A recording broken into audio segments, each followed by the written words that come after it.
G'day guys, Dean from Blog for the Blood God here, and on today's episode of the BloodyOath podcast, we're going to take a slight detour from our traditional episode format. So normally I'm talking about some kind of new list combo or some new release, or I'll be talking about some kind of abstract way of looking at or approaching the game that can improve your tournament results and experience. That's the standard goal for the BloodyOath podcast. However, on today's episode, I want to keep on topic with the tournaments and talk about something that occurred at a recent tournament that I attended that a lot of people are considering cheating. Now, I'm not going to use that word because I think that word needs to be reserved for very specific situations, but I do believe that what this player did was wrong and needs to be discussed and needs to be addressed. So I'm going to lay out everything, all of the information that you'll need, and then I'll share I'll steelman it and I'll talk about why the various situations that led up to this outcome were as they were, and then I'll also lay out some very clear alternatives and some things that we can implement immediately that are very easy, very simple, and will prevent this sort of situation from happening in the future. So it's all about the way that the standings and the placings are formulated at tournaments. So if that's something that you're interested in, I think this episode will have a lot of content that I think you'll find quite interesting. So without further ado, let's get into the episode. Blog for the Blood God presents the BloodyOath podcast. G'day guys, I've got a bit of a special episode of the BloodyOath podcast today. This is something outside of the original scope of this podcast and wasn't something that I had planned on doing, but I feel the need to share what I think is quite an important situation and opinion on the way some recent events have unfolded, and sort of just, it's almost like an appeal to tournament organizers, particularly in Melbourne and Victoria, but around the world if there is anywhere else that follows a similar pattern and is at risk of having similar situations occur. So it's a bit of an appeal to TOs, a bit of a public service announcement as well, I guess, to players when they're attending events and how to potentially spot any problematic events. So it's going to be potentially a little bit of a drama episode. There might be some drama comes from this. It is very unfortunate, the situation that has occurred, which I'll get into in a moment. But I just wanted to lay that out first because this is not something that I originally set out to do with this podcast. It wasn't what I was aiming for, but I feel that it needs to be said and that this is an important topic because it affects us all and it needs to be discussed. So basically, there's a lot of different types of tournaments, right? Each tournament's different and variety is important. I genuinely believe that. However, in Victoria, in Melbourne, Australia, we have a lot of events that incorporate what's called a soft score into their overall placings for the event. So this is things like a paint score, where you'll get a score based on the way your army is presented, or a sportsmanship score, which is based on sportsman votes that your opponents will give you. And some even do a sportsmanship score, where your opponent will give you a rating based on how good of a sportsman you are. And then these things combine with your battle score to give you an overall placings at the event. So this is relatively commonplace in Victoria. It's becoming less common over the years. And hopefully by the end of this episode, I will have convinced any TOs that happen to be listening that it needs to stop because it's problematic. So these paint scores and things like, so first I'll lay out I'll steelman their position and I'll lay out why people like these systems and what some of the good things that can come from these systems are. And then I'll outline the current situation that's unfolding and some of the challenges and exploits that these systems present. So first, to steelman it, I'll do paint and then I'll do sports. And the other one is composition, which is not so much of a thing anymore, so I'm going to leave that off because that's more or less dead in the water. But first I'll do paint. So basically with paint, they'll have, each event that does paint scoring will have a different weighting. So some of them, it's like a fully painted army that's beautiful, like perfect score, is the equivalent of 1 win. And then other ones will dial it back so that you can't use your paint score to leapfrog other people, because they will have more wins. So for example, if you're using an ITC format where you get 1,000 points for a win, 500 points for a draw, and 0 points for a loss, plus your battle points, if you're using that format, a lot of the events will go, okay, cool, well, if it's a 5-round event, you get a maximum of 5,500 battle points, because you could get 500 point wins. So you get a maximum of 5,500 battle points, and then they might go, and then you can get up to 1,000 points for your paint score. And it'll be things like, if it's fully painted 3-color minimum, that's worth 100 points. If it's all got edge highlighting on it, that's worth another 100 points. If it's got freehand on it, that's worth between another 200 and 300 points, depending on the quality of the freehand. Like there'll be all of these various criteria that will go together to give you a paint score of around 1,000 points. And that way that's equivalent to another game that you play, almost like having a 6th round, only instead of being judged off your battle, you get judged based off your paint. And the idea with this was that it encourages people to bring beautiful painted, cohesive armies, put in the work, and it also rewards people for other skills, because obviously Warhammer 40,000 is not just a game, it's also a hobby, it's also all kinds of different things. So it's an attempt to recognize that and reward that behavior. And in its defense, we have seen in the past people put in more effort that they otherwise would not have, because they're trying to increase their paint score. I've done that myself. There's been events where I'm like, okay, I'm attending this event in a couple of months, I'm gonna run my fucking whatever army, and I'm like, but I don't have any freehand or any lighting effects, right? So I'll then go through and I'll do some research and I'll look up how to do glow effects, and I'll add some glow to the lightning claws and the plasma pistols that wasn't there before. And then I'll go, okay, what about freehand? What can I do for freehand? And I'll go, okay, cool, maybe I'll draw some skulls on their fucking shoulder pads or something, or it might be, you name a thing. Like I did lightning up their Night Lord legs, the things like that, where you've gone in and because of the paint score, I've then put more effort into painting my army, which means that the person versing my army gets to verse a much more aesthetically appealing army. Or it can even boil down to little things like, instead of just borrowing models from 6 different chapters and just putting it together so it's like this hodgepodge of borrowed models, but you've got this 6 Space Marine army, it actually encourages and rewards people who go to the effort of making that army cohesive from the start. So that's the goal, that's the Steelman version of the paint score. And then the Steelman version of the sportsmanship scoring, there's a few different ways to look at this, and there's a few different ways that it's administered. But the typical version is that there'll be like a tick box system, where it's like at the end of your game, after you've versed your opponent, you get handed a little sheet, or you do it online, and you basically ask a series of questions that are yes or no, and you answer them honestly, and that gives your opponent a score. So it might be like 5 questions. It might be, did they roll things clearly? Did they measure things accurately? Were they reasonable with rules disputes? Were they on time and punctual, and were they fast, or did they slow play? And were they offensive or abusive in any way, right? So if you tick all of those things in the positive, then they'll get all 5 of those points.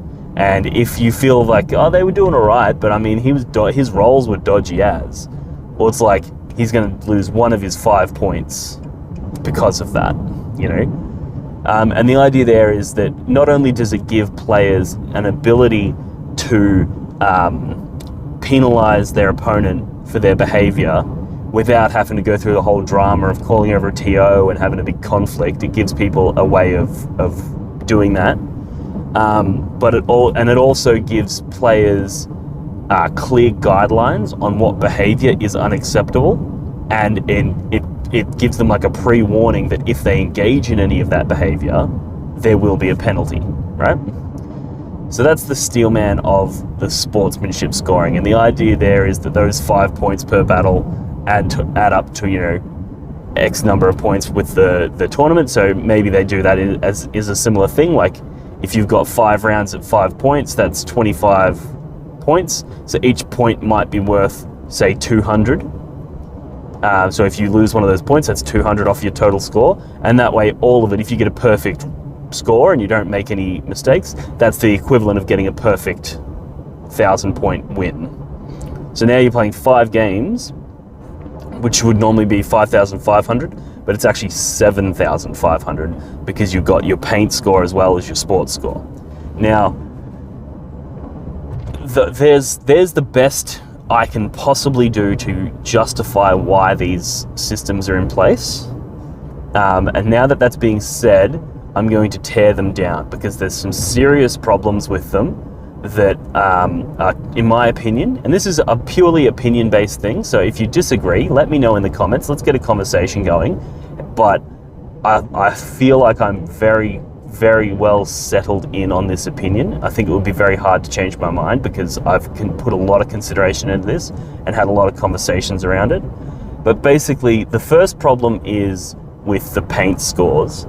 And what this does is it turns the tournament scene into a pay-to-win. Because we've seen this many times before where what'll happen is players will get their army commission painted, and now they've just purchased a full win that they didn't earn and they didn't do. Sure, they spent the money, but do you really want to encourage people to spend money so that they can win tournaments? And then it has the inverse effect of that as well, where you get people going to the tournament who know that people will not go to that tournament because they know that their army is not painted well enough, and they know that if somebody goes there with a beautifully painted army, they're just going to lose. So you get less people going to the tournament because they're concerned that they're going to have their paint scores just going to be trashed and they're going to be thrown in the bin. And then the people who do go will often have, well, not often, but enough people will go with commission painted armies or armies that they didn't paint. It might not even be commissioned. They might have purchased it secondhand, and it's this beautifully painted, pro-painted army, and they've purchased it secondhand, and now that's contributing to their overall score. A few events have attempted to mitigate this by specifying in their player pack that sometimes they'll say you're not eligible for awards, like painting-based awards, if your army is commission painted. Some of them will say that your painting points don't contribute to your overall. So there's a few different ways of doing it, but what has sparked this particular episode of this podcast is that at a recent event that I attended, I came second overall, and it was an event that had soft scores. And the guy who came first overall was going around telling everybody at the event that his army was not commission painted and that he painted it himself. But then after he won and after he went up and took the trophy and got the big applause, it was then revealed that his army was commission painted and that he was lying to everyone. And it's this huge drama. And of all the people affected, I'm easily the most affected because I came second, would have came first had he told the truth, right? I'm not particularly salty. I'm not particularly upset because it's about this instance, in that I don't care if I came first or second. You know, I got best general. I won the most battle points. I won the actual games. I won the tournament in that regard. And best overall, I'm not too hung up about it. What I am hung up about, and what does offend me and is just, in my opinion, is just disgusting, is the fact that he was going around like swearing that he painted it himself. He's like, this is not a commission painted army. And he was saying things like, oh, I was up all night finishing off these models, right? And he's like, I've been working on it all through lockdowns. And it was all bullshit. It was all lies. You know, it's come out now that I'm guessing the tournament organizer got in touch with some of the local commission painters. I'm not 100% sure on the details on how this has come to light, but basically he's confessed that yes, it was commission painted. I did not paint that army. And that, to me, I'm just like, what kind of fucking dog of a person, and sorry for being fucking animated here, but what kind of dog of a person would lie to everybody's face and claim that they painted something that they clearly didn't paint, and then he lost one of his games. So I went undefeated. He lost a game. And then he gets awarded first place overall. And then he has the audacity to go up and accept that round of applause and everybody cheering for him. He accepted compliments all weekend about how beautiful his army was. He then accepted a fucking prize and a trophy. And none of it, he deserved none of it. And he knows that he deserved none of it, you know? So I'm like, that just absolutely triggers me. And the problem is that when you include a paint score in your player pack and you say that if you bring a beautifully painted army, it's going to contribute to this, it's going to do that. And at this particular event, the paint score was worth the same as all of your games. So it was 4 rounds. Each round you could get a maximum of 25 battle points, and for the total tournament you get 100 points for your paint. So paint wasn't equivalent to one game, paint was equivalent to all of your games combined. So paint was literally like very heavily weighted and very heavily favored in this event. Whoever had the best painted army was very likely to win. You know, it's if you had the best painted army and you came last in battle, and somebody else had came first in battle but had the worst painted army, you'd get the same score. You could win every game and get the same score as somebody who lost every game. So it was very heavily weighted. So this bloke's clearly knowing that it's heavily weighted. He's brought this commission painted army, and he knows that it specifies in the player pack that you don't get paint points if you're fully painted, if you're commission painted, sorry. And he knows that, so he's lied through his teeth so that he can effectively steal a trophy and prize support. And that to me is just, as far as I'm concerned, that's a ban. You should be banned from the community altogether, because that's, if you're capable of that level of deception, like what else are you doing, you know? Like the trust is just gone, completely gone. So that's why we need to stop doing this with paint scores. Now, people out there will argue, or maybe we just need to be more robust in our checks, you know, check to see if it's commission painted. Don't just take everyone on face value. But it's like, do you really want to launch the fucking Spanish Inquisition every single time somebody has a beautifully painted army that they claim that they painted? Like, you don't want to be you don't have the time as a TO to investigate all of this shit, you know? Like, and often, and particularly in this instance, it's come out after the fact. So after we've announced the awards and he's taken the trophy home and he's got his fucking big gift voucher and all of this stuff, after the fact, we've realized that it was a lie. And now the TO has to go track down, because this guy came first, and now that means everybody bumps up one in the placings, which means he needs to redistribute almost all of the trophies. So it's like this huge pain in the ass, and everybody's affected. So it's just trash, and it needs to stop. And you can't expect the TOs to check every person's army to check if it's commission painted. You can't expect all of that. And you know that there are those people out there that will lie and cheat in order to achieve their goals. That's just a fact of life, right? What we need to do is build systems that make it almost impossible for that to occur. And the problem is when you include a paint score as part of the overall placings in your tournament, you are creating a system that liars will benefit from. That's just how it is. So you need to just remove that variable. I personally have started with when I run tournaments, because obviously I host a lot of tournaments myself, I still award best presented, but it has no bearing on your overall placings at the event. You know, and depending on the size of the event, I might do a top 2 best presented or a top 3. If it's like 100 players, you might go, oh, the 3 best presented armies get a prize.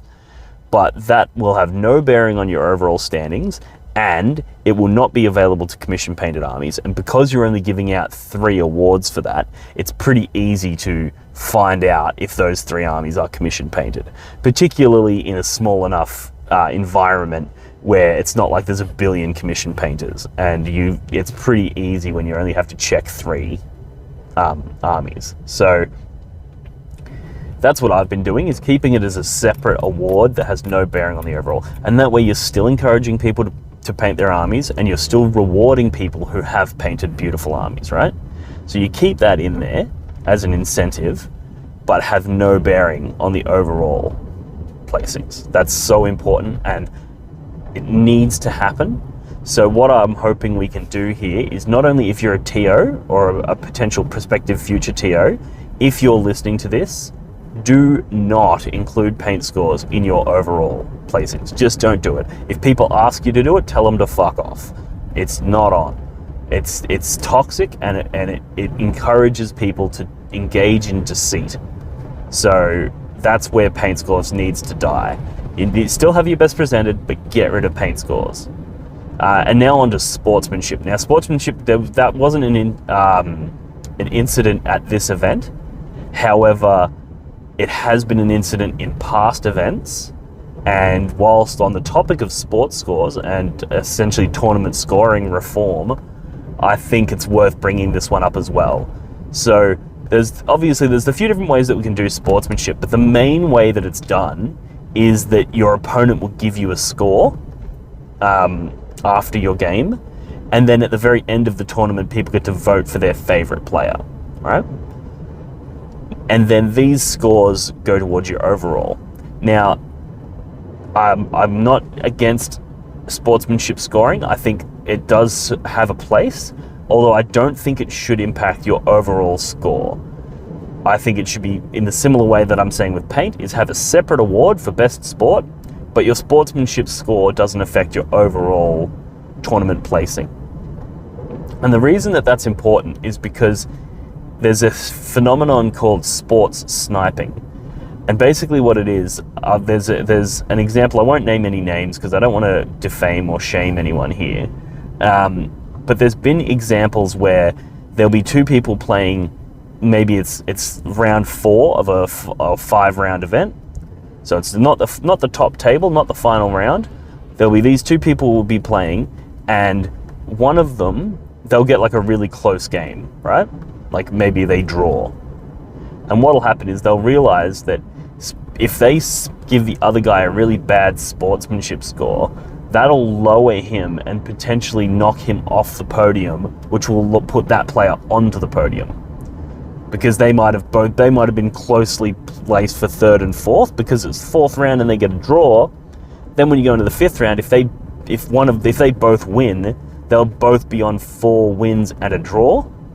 There'll probably only be 1 or 2 players that are on 5 wins, which means there'll be, say there's 2 players end up on 5 wins, so that'll be 1st and 2nd, and then 3rd will go to whichever one of those 2 players that got a draw. It'll go to whichever one of them has the highest soft scores, right?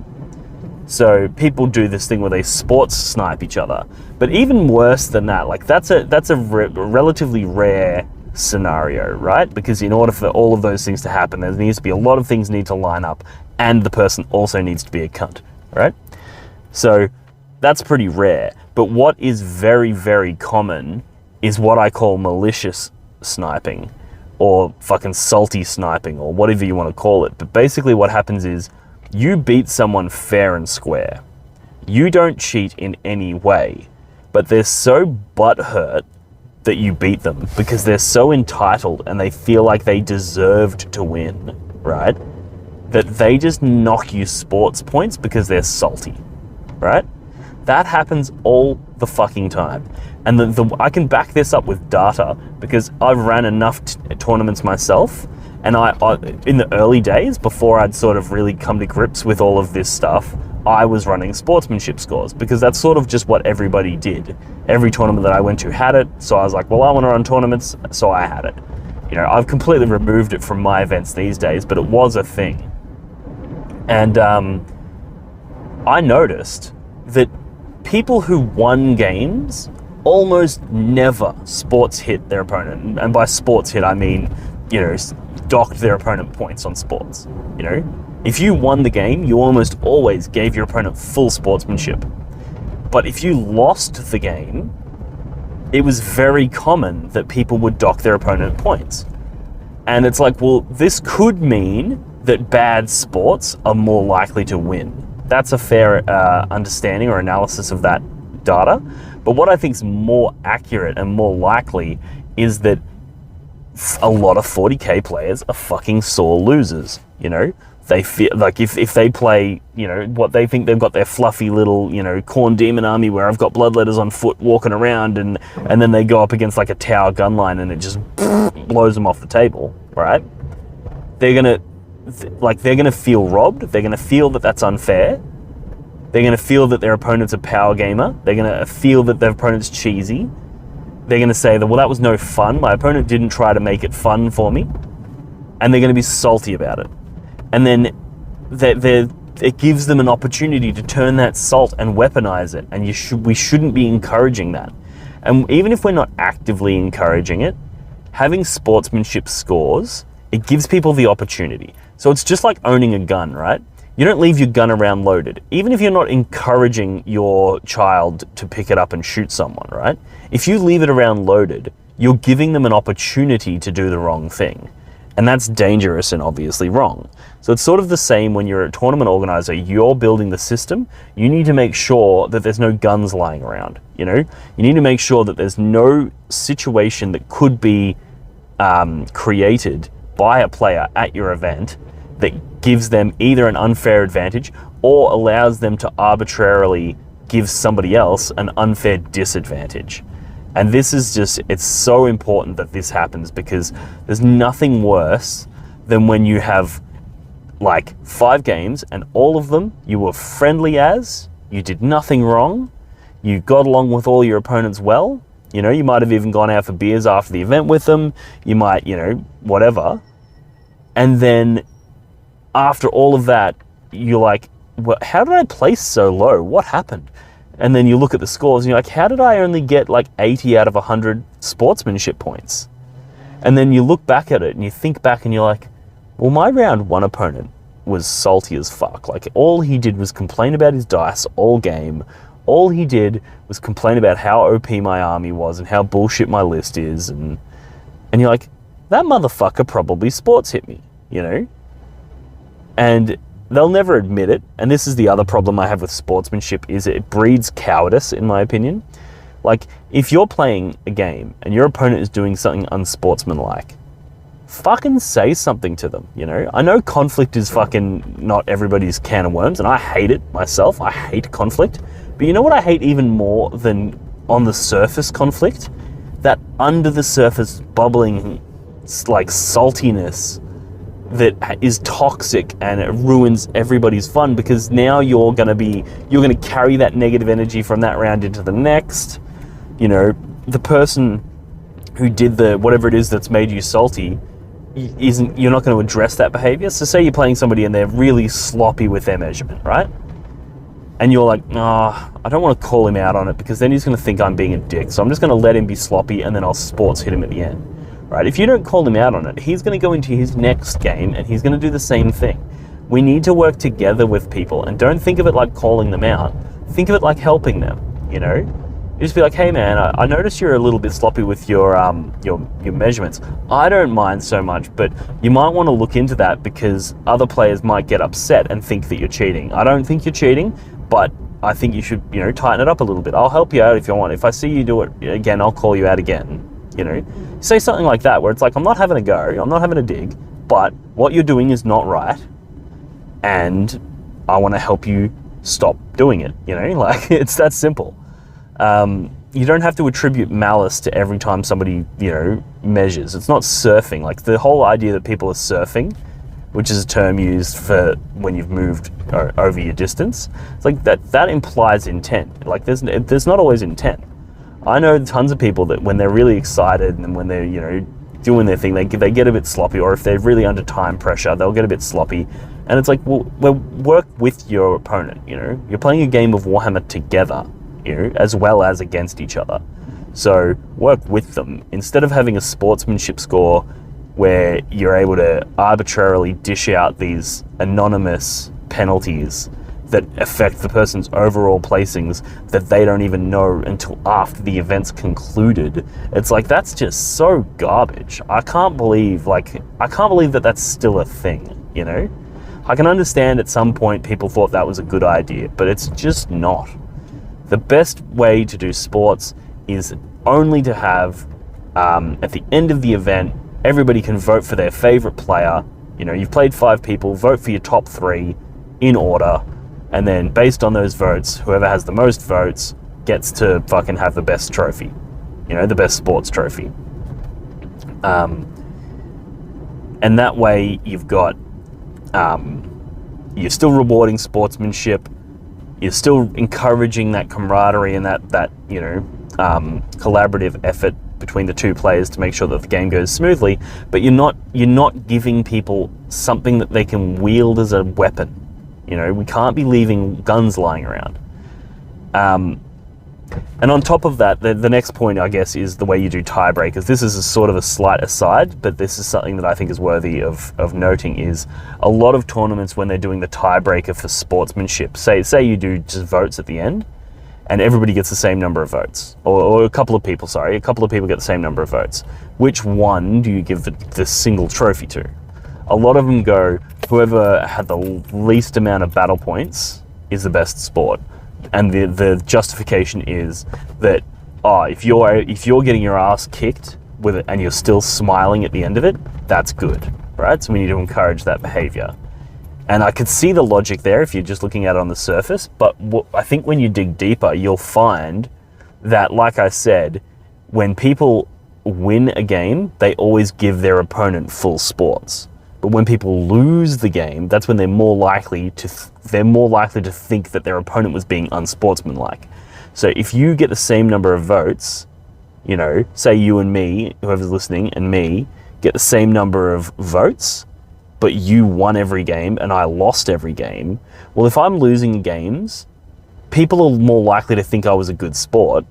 Whereas if you're winning games and people still think you're a good sport, like if you table somebody and they still think you're awesome enough to vote for you as their favorite player, that's actually a much more difficult achievement. It's really hard to table someone or convincingly beat them and have them not salty at you, or not salty at all.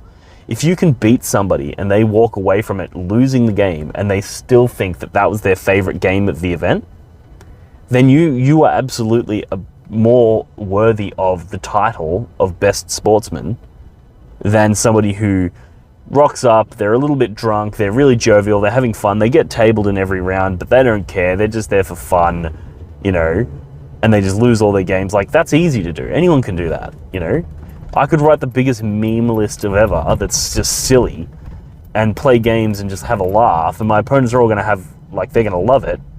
But it's like, that's not hard to do. What is hard to do is bring a savage list, win a bunch of games, and still have your opponents think you're a mad cunt, So I think the tiebreakers in sportsmanship needs to be changed, and it needs to be based purely on votes, no round by round scoring. It's just at the end of the event, vote for your favorite 3 players.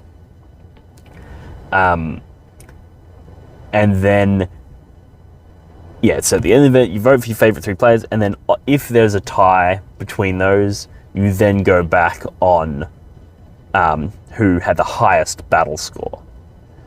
So that's how you do sports. And then obviously back on the paint thing, the way you do paint is you literally just go, there's a trophy for best presented. If you've got a big enough event, you might have a second and a third, depending on the size. And you just, when you're as the TO and you're walking around, you just have a look at people's armies, and whichever ones you think are the fucking sexiest, you go, cool, here's your fucking award. You don't need to have a score. You don't need to have a paint rubric or a fucking system in place. You just have, or you might get a paint judge in to do it, or you might, whatever, you might do votes. A lot of tournaments will also do like a player's choice. So you might have TO's favorite army, and then every player gets to vote for their favorite army, and then that army gets a trophy as well. That's another really cool way of doing it. But you just don't need to have these things involved in your score. You just simply don't, because all it does is allow people an avenue to manipulate the standings and the overall placings, which is just toxic and disgusting, and it's petty. When, especially the sportsmanship, I cringe hard when I see that somebody's given us, like as a TO, when I see 2 people having a laugh over there, but 5 minutes ago one of them sports hit the other one, and they clearly haven't had the conversation, and they're clearly just sitting there having a chat, and it's like, That's just so two-faced and so petty, and it's like, yeah, it's not on, guys. It's just not on. So please, if you're a TO, I hope you can understand the points that I've made here.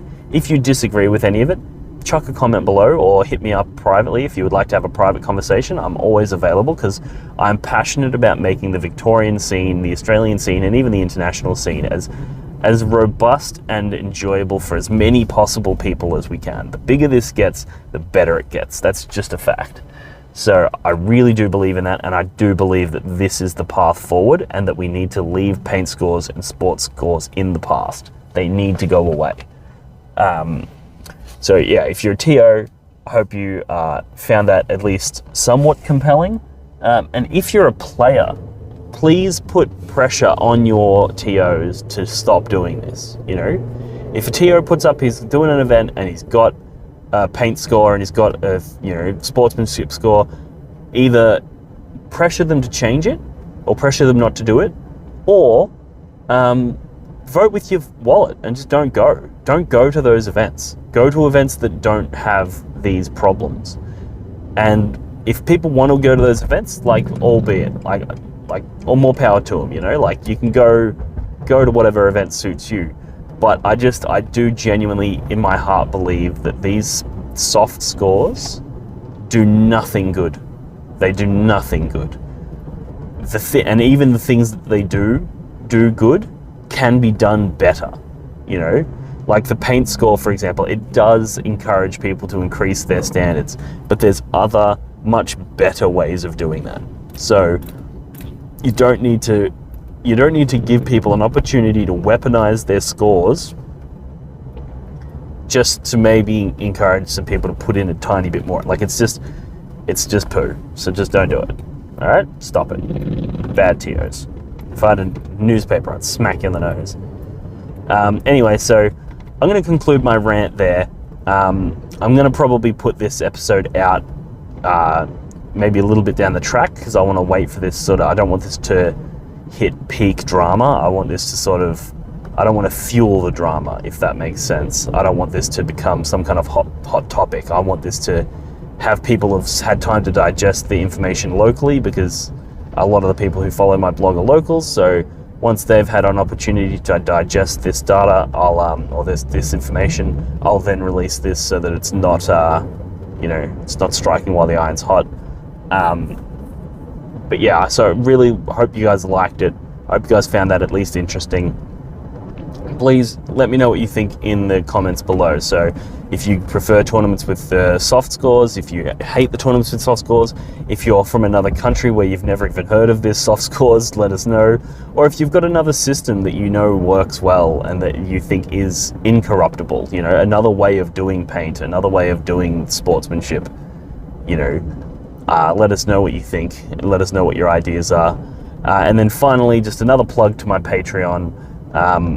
If you like the content that I do, I try to put out as much content as I can, and I try to put it out on the best equipment that I possibly can. However, I can't do that without your support, because it's fine now. Obviously, Warhammer's an expensive enough hobby as it is, but trying to manage that on top of the audio visual quality and the microphones and even just the subscriptions that I have for the various programs that I use for editing. There's a lot of costs that go into making this sort of content. So if you appreciate it and you like it, throw us the thing goes as low as $1 a month, which is nothing. That's like a couple of cents a day. So if you appreciate the content, show us some support and head over to our Patreon. I'll chuck a link in the comments below. And if you want to show your support in a way where you actually get something back out of it, I have custom neoprene objective markers, which I'll put a link in the comments for those as well. There's one for every faction. There's multiple for some factions. I've got a pretty broad range of designs on there. And for every one of them that you buy, they're pretty cheap. They're really good quality.